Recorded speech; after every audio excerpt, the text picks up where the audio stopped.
after I was nominated, my sister called up, and both of my parents are graduates of Brooklyn College. And I remember the first thing my sister said was, my mom, who passed away a few years ago, was like, I know Mom's proud right now.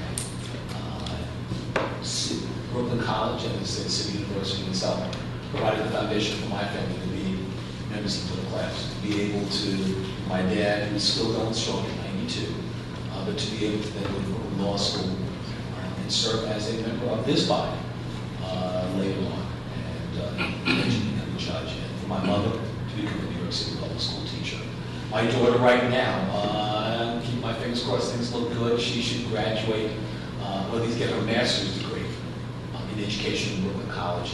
I think she finishes in July of this year, and it is part of her being able to move forward in her life also. City University and public service is part of not just who I am, but part of my family. And I'm not going to go through background other than to single out a couple of things, and definitely is controlled in the City of New York for 2 terms, 8 years. But also, I had the opportunity to serve as president of the New York City Board of Education for almost 5 years. And as somebody pointed out, this is almost, I graduated out of K through 12, and I'm moving up into college. And so I'm looking forward to that. Thank you. There won't be a graduation. There's no semester. Exactly. But City University is lifeblood of New York City. As that goes, as our 4- and 2-year institutions go, it will look at the future and employment in our city and how job ready so many of our residents are. And as it was for my parents and many others decades ago, right now, it is the gateway to the middle class for so many from other countries and around the world. So many immigrants and so many people from New York City. So I'm excited by the prospect. I'm also excited by the possibility, not the possibility, hopefully the probability of being part of a new group of trustees who will bring new energy, new focus, new vibrancy to the board.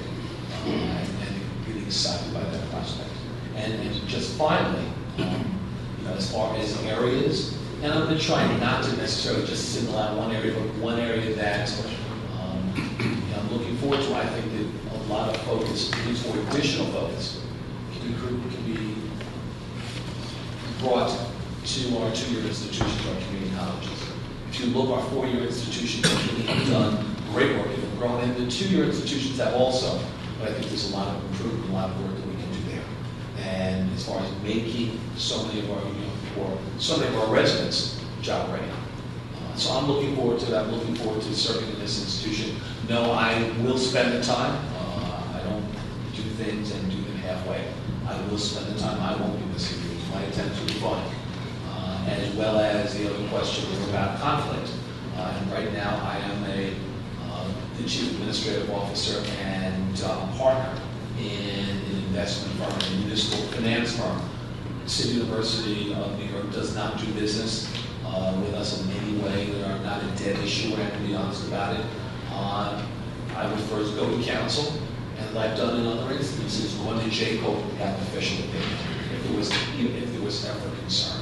So I'm not worried about that either. But again, let me thank you, and I'm looking forward to your questions right now, but I'm excited about the prospect of this. You talked about your father being a judge, but you left something out, didn't you? No, we didn't. Oh, I let you know. It was the Oh, it did? Absolutely. We weren't listening that time. My goodness gracious.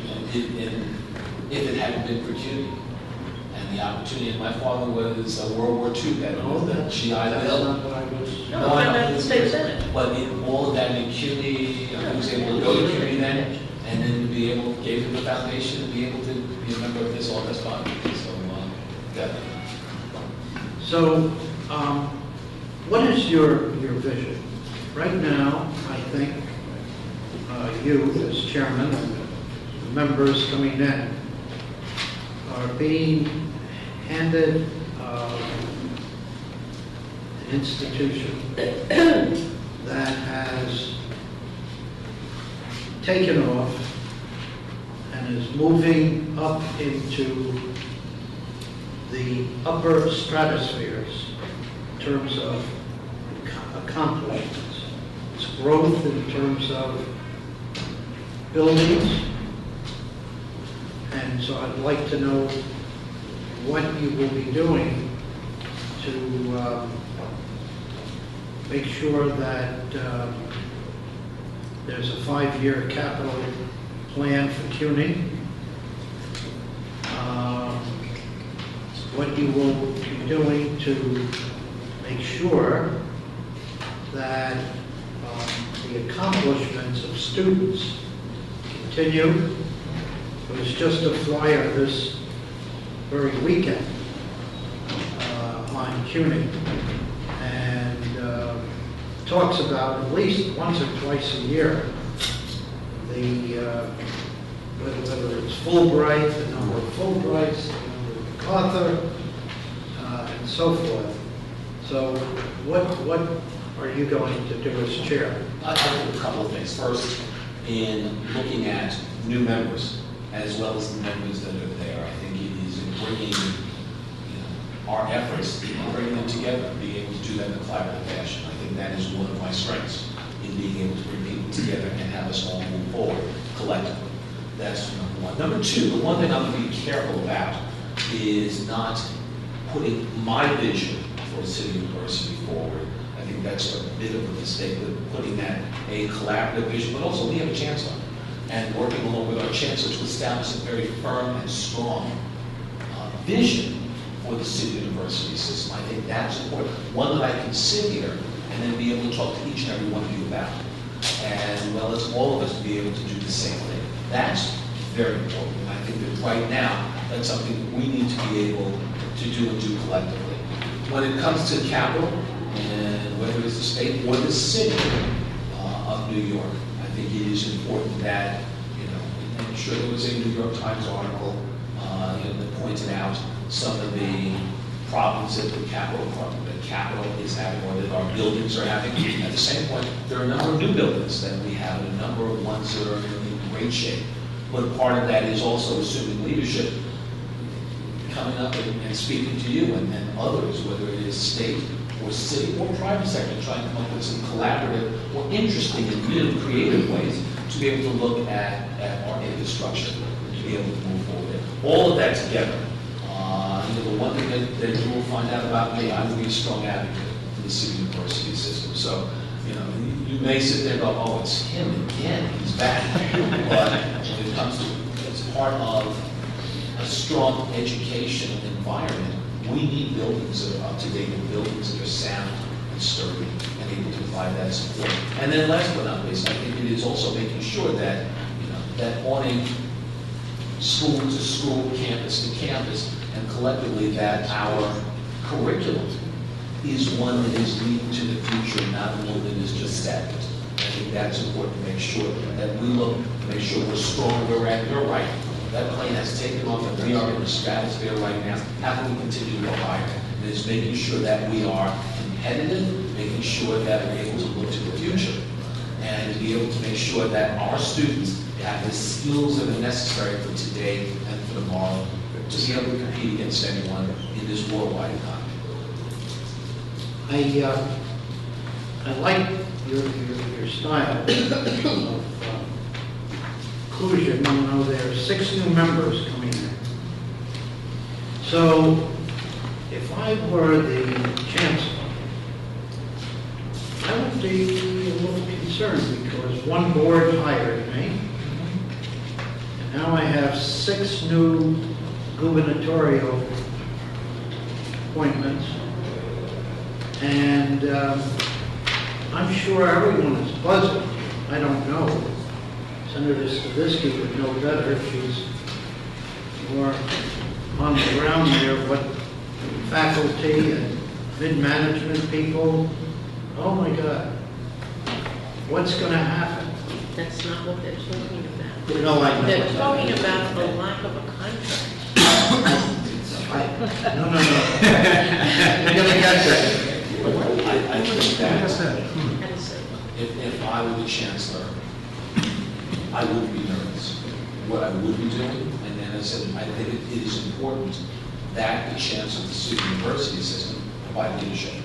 So it is, my job is as chair and as a member of the board is to be able to support the chancellor's vision, to be able to move forward. If that vision isn't there, you just ask those questions to make sure the vision is. So if I were in Chancellor Milliken's shoes, I'd be excited by the prospect of, a new group of people who can perhaps help me move things forward. So, if I were in his shoes, I wouldn't be nervous. If anything, I'd be excited in anticipation of perhaps people who bring additional skills to the table and can help me do my job in a better way. That's it. Yeah. Great. I don't think, Senator Stavisky, that we should negotiate a contract here, and I think the chair and the members of the board are very, very aware of what is taking place, but I don't believe as part of, you're an individual member, I am not going to ask that. I'm not going to ask that either, but the question came up. And obviously, I happen to think that was the perfect answer from the future chair, and I think that's exactly the case here.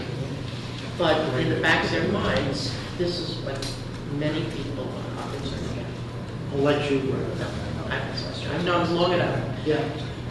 You already answered the question I was going to ask, so thank you. I will say, I don't think the governor could have found a better person to be the new chair of the CUNY board. People who know you, know your commitment, and also look at your history, know that you bring all the skills that we're looking for in a CUNY board chair. And again, if I was the chancellor, I would be looking at the people here going, there's going to be new energy and new ideas to help us accomplish what we need to. Yep. So CUNY needs a great board and needs a great board chair, and I personally don't think the governor could have found a better person. Yeah. So Agreed. Yeah. Senator Porter. Thank you very much, Mr. Chairman. So first of all, Mr. Thompson, Chairman Thompson. Again, I want to add my voice to my colleagues who, obviously we all know each other for a very, very long time, and a lot of very, very different capacities. I don't know if I've ever said this to you even personally, but in myself being interested in politics, you were always one of my role models, and also being a friend and a mentor, but you've always been one of my role models because when you were deputy board president, you were like 2 years old. Right? And it was a big deal at the time, right? There was this young Brooklyn kid, African American. I think he was the second one after Towns, right? And so it was, and by the time I got into political consciousness, Congressman Towns had already been in Congress, so you were kind of like the first one that I had to look up to. And then coming to college, right? Which is the center of my district, which is the crown jewel of the CUNY system, the Harvard of public education in this country, to name a few of the.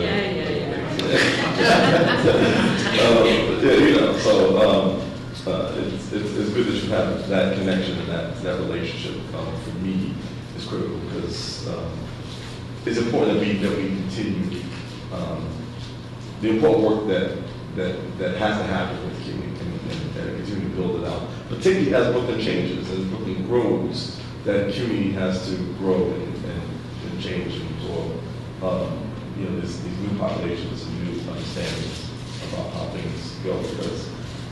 And I think I'm excited about you chairing the board, particularly because of the understanding of CUNY not just as an educational institution, but also as an economic development action force. And so much that comes out of the institutions. The same way that SUNY serves as economic development ports of state, the City University does that as well. So looking forward to working with you, and thank you very much for your service. Thank you, Senator. Anyone else? Okay, I think you've shown the committee good temperament, good vision on how to work with other people, and you can fulfill what you're telling the committee. I think it's going to be good days for ahead again. You are replacing Peter S. Pantaleo, and your term expires 6/30/22.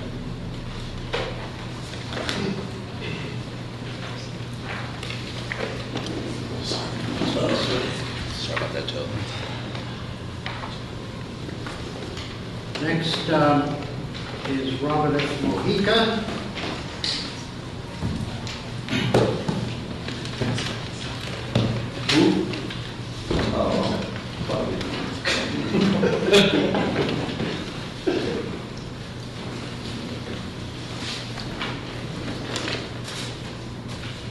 Why don't you tell the committee a little bit?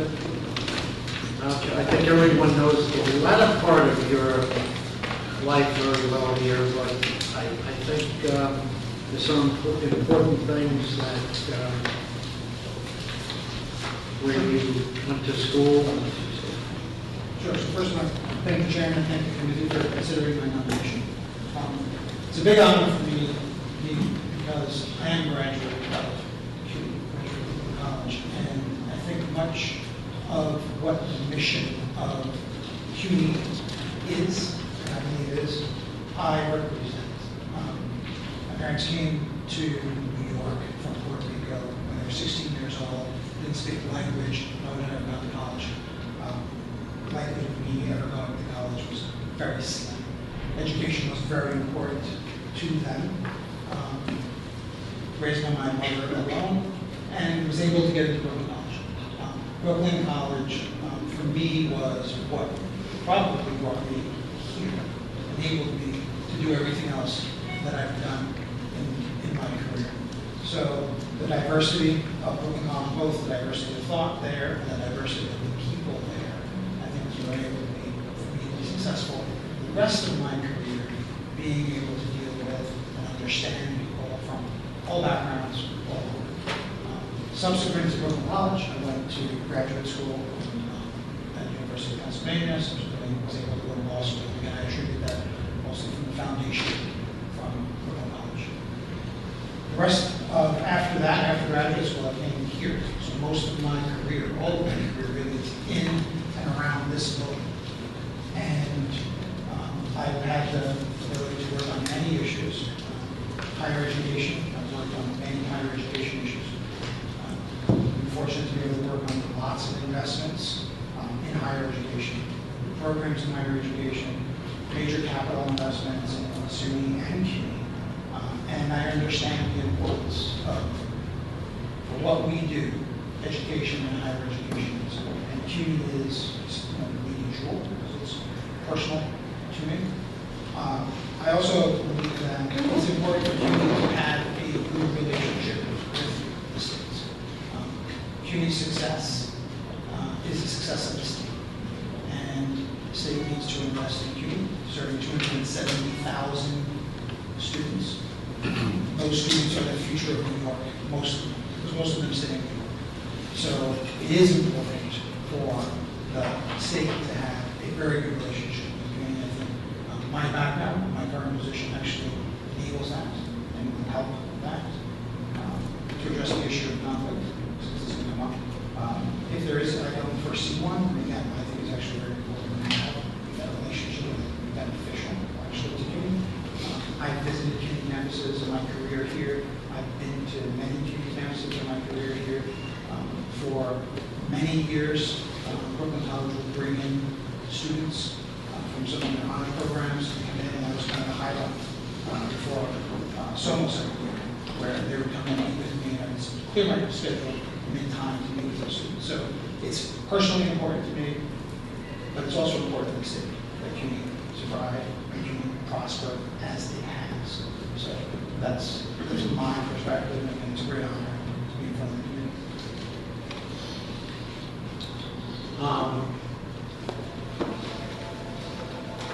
Oh, thank you. Senator I didn't know Kruger. whether you wanted to start. Well, I'll probably sum up, but Thank you. first question. Thank you. So Rob, I do have some concern about the two roles you will be playing. You will be on the CUNY board, but you'll also be the governor's head of Department of Budget. Or you're not changing that job. So let's take the budget we just got through. CUNY was calling for maintenance of effort. The governor's budget did not include that. The governor's budget originally proposed a $485 million cut. We still don't have capital money for CUNY. As a board member of CUNY, what will be your role and responsibility versus your day job, which may in fact be to say no, no, no to everything that the rest of the CUNY community is saying are their top priorities? How are you going to balance all that? So I don't think they're inconsistent. So I do think they're consistent. And I think that what happens at CUNY affects the state and affects us. So we want to invest. Rob, can you speak up so? Sure. So I don't think they're inconsistent. As far as the budget this year, again, the budget is a long process. Where we end up is often different from where we start. And the intent there on that proposal is really there's a belief that local government should invest more money in the community. Not that the state should really be investing less, but there should be more participation from the local governments there. At the end, we put the same amount of money in as we had before. If we were to get more money from the local municipalities, that would be more money that the community would get overall. So we end up with the proposal in the same place. There was not a reduction for community. But again, if there is participation from local municipalities or schools, they will end up in the end with more money to do more things. So where we start, where we end up is fine. I think it's very consistent with the mission of the school, which is overall, I think it would be in the interest of CUNY, right, to have more participants in contributing to the overall revenues of the school. I would agree, more money would be better. Although if the state started out, instead of proposing cutting $485 million, then if the city had put in money, they would have ahead as opposed to flat, and we ended up at a flat with this seed. So I'm concerned about our not continuing down that road. But that's my political hat. But it's more the complications. See, I can make the argument that because of your day job, you're the perfect new member of the CUNY board. Because I actually think if you are going to all the meetings that Senator LaValle says CUNY board members must, and you are reading all the materials, and you are an active participant under Chairman Thompson, that you will actually have to come home to the second floor and say, we're actually underfunding this critically important institution for the future of the young people of New York State. And I actually would hope that we wouldn't have the same story next year as we had this year. So part of me says, perfect candidate, expertise to evaluate the numbers and make the case in the governor's chamber. But the other part of me is, as you and I both know, budgets are created for all kinds of reasons. And how do I go back and say to the people who go to CUNY in my district, I actually, just for the record, my husband is a CUNY professor, so I try to avoid the contract questions because it's family income actually, so I'll just not touch that. But how do I go back to all the other people who live in my district who do work for CUNY and say, well, you know, the governor's budget just isn't providing the money for all these things you say you need. How will I feel then about supporting your membership on the CUNY board? It might be harder for you to sleep at night than me, but I think it might be a problem for both of us. So I'm just, how do we balance that? Putting together the budget's complicated, so there are lots of competing interests. I think it's in the interest of you to have someone who's a trustee who also understands their concern and balancing those priorities. And would you end up having to recuse yourself from certain votes in CUNY because of your day job? If there is something that there is a conflict, I would recommend someone. Can you help me think through what those examples would be? I don't foresee conflict right now. So if there is something that might put council and us and consider using. And it's not a true question, I don't know the answer. Is council in this case the governor's council? Is it JCOPE? Is it a CUNY council, who makes those determinations? It goes to Governor's Council. If I felt there was a conflict on the other side of the trustees, I would go to CUNY Council. Thank you. Senator Parker. Thank you. So, Robert, obviously we've known each other for a very long time, so you were excellent in both your role as Secretary of Finance and the Chief of Staff, even on the other side. But, always had a great relationship with you, always treated even with telling us no, with respect. You know my time. But I never knew you were a college manager, so that's actually great. That's, again, really excited.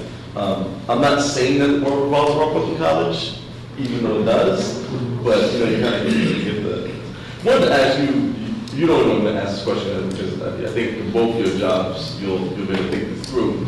And this is about rational tuition and the rational tuition model. This is really something that we really need to be thinking through as a committee, as a body, and clearly as a board.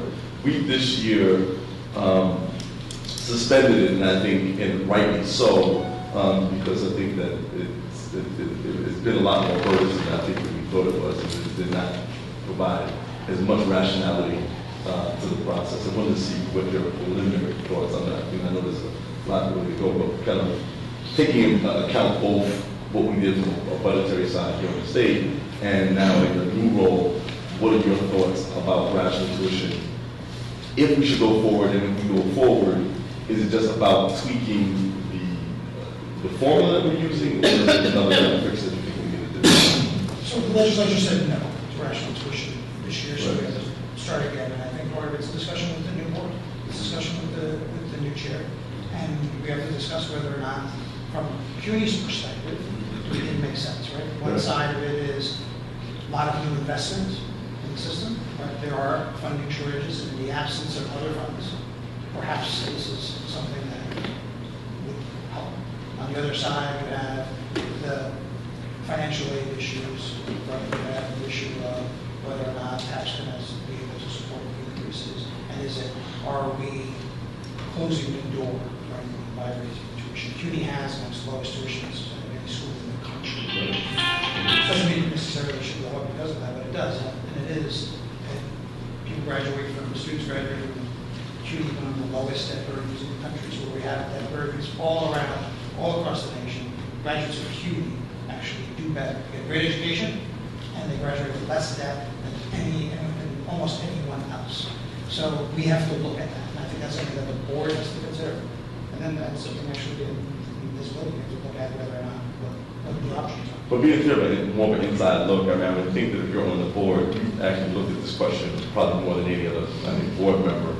And let's pretend for a minute that you're in a closed board meeting. Where would you, where did you come out on this and what? Well, I look at when you say that it had unintended consequences that we didn't know. Mm-hmm. I'm not aware of what those are. So I would want to Your ask students you. couldn't afford it. I would want to ask you, because, Right. right, because the state was able to pick up a larger portion of it for Right. certain populations, right? So for TAP, certain populations, it didn't impact them at all. Right. So you make certain income, zero impact. So it's above that, where you're not eligible for TAP. Then the question is, and then does it discourage you from going, right, those increases?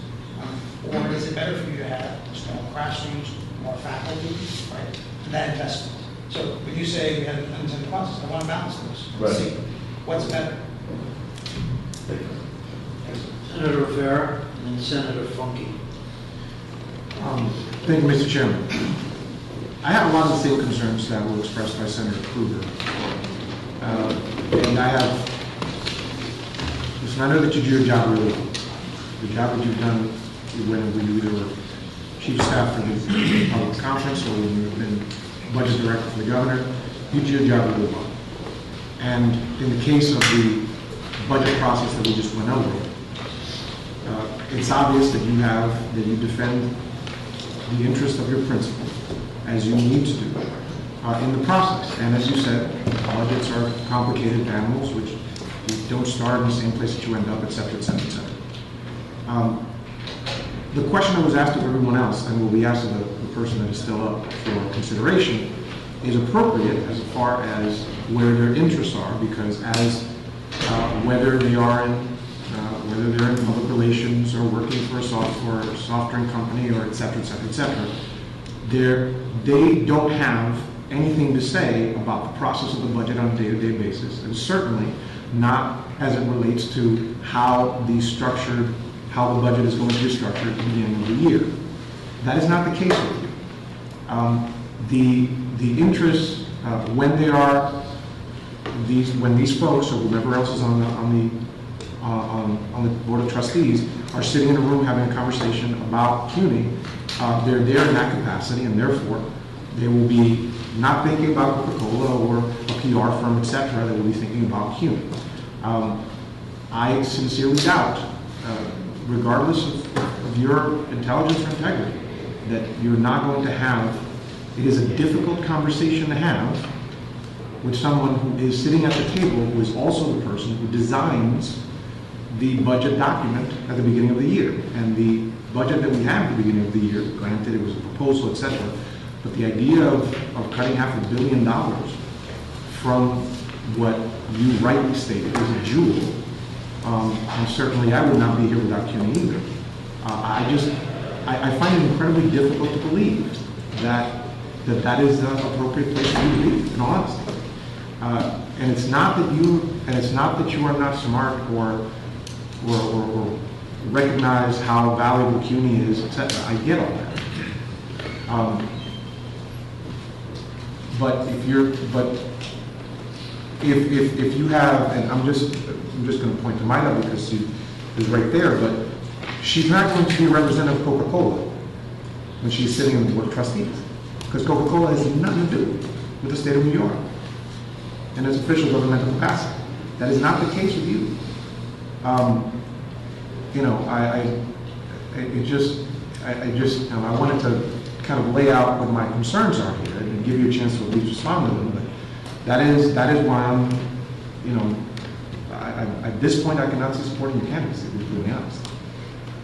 So, as I stated earlier, there are people in this room that after the budget comes out, spend hours, days, weeks trying to make changes to the budget, trying to influence the process, trying to get people to understand about CUNY, what it means, what the implications are. I think I'll be uniquely situated to understand those things, be able to express those things, and make sure that a budget is something that's beneficial to me. Like I said, there's not an adversarial relationship.